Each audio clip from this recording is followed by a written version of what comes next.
Good evening, everyone. Seeking the forgotten master's word is a desire of every Mason and Freemason in the world. The master's word was a Mason's passport in the ancient times. It allowed a Mason to travel throughout the lands, to work, to receive master's wages, and to provide for his family. However, the master's word was lost. And the master's word became lost by the actions of three deplorable workmen that worked at the temple, King Solomon's temple, and killing the Grand Master. Now, there are a few things that I want to discuss this evening, and they are the difference between a Mason and a Freemason, an operative Mason and a Freemason. Very minute differences. Also, who was the Grand Master Hiram Abiff? And also the repercussions that happened to him that has reverberated throughout the Masonic fraternity. And the symbolic representation of his demise.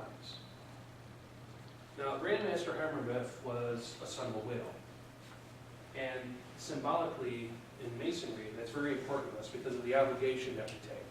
We take an obligation to always come to the aid of a widow, an orphan, a worthy master mason, or a profane, which is a non-mason.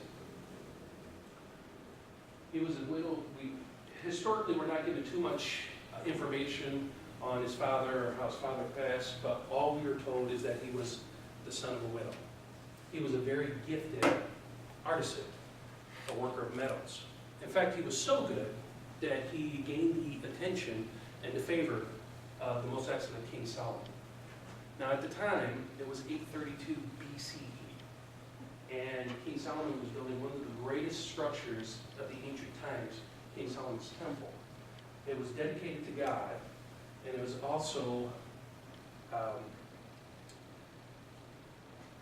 resting place, the Sanctum Sanctorum, or the inner chamber of the temple, was going to be the place where the Ark of the Covenant would be stored.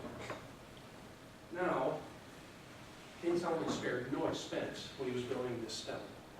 And Grand Master Hiram Abiff, who at this time was promoted to Grand Master, it took over 80,000 workmen to complete this temple.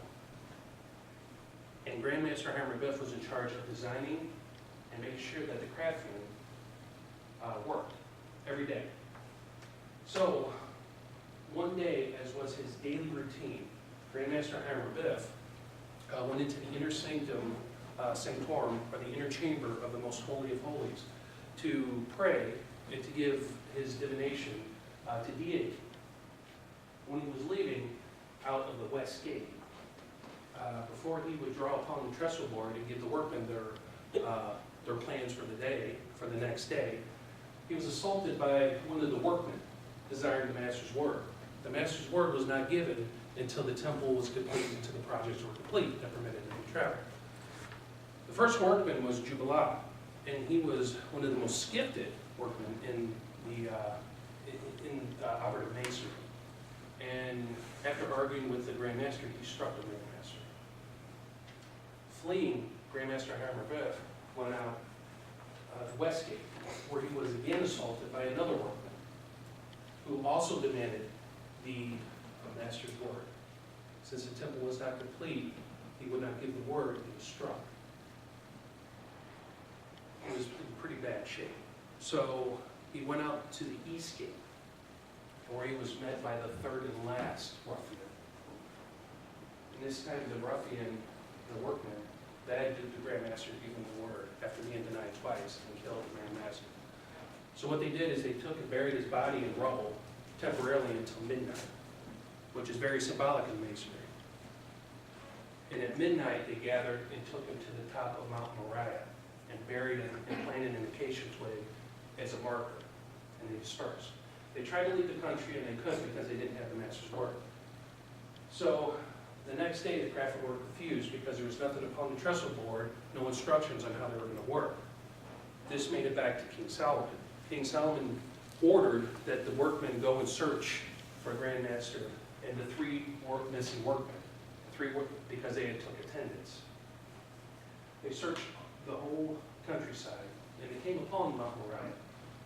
And being weary from their travels, they went down and they sat down upon the grave. When they went to get up, they grabbed the acacia twig. Now, anybody knows the acacia root is deeply rooted. It's a deeply rooted plant. So when they went to get up, they pulled it out of the ground and noticed that this was freshly dug dirt. So they reported their findings to King Solomon. King Solomon ordered that what looked like a grave be exhumed. So they found the Grand Master's body in there, and also the three ruffians that were responsible for his death. So they were promptly apprehended, taken back to King Solomon. They were judged and they were executed according to the operative mason ways. Operative masons were the craftsmen, they were the builders, the stone builders. I'm a symbolic Freemason, so I'm a symbolic of their old ways. Now,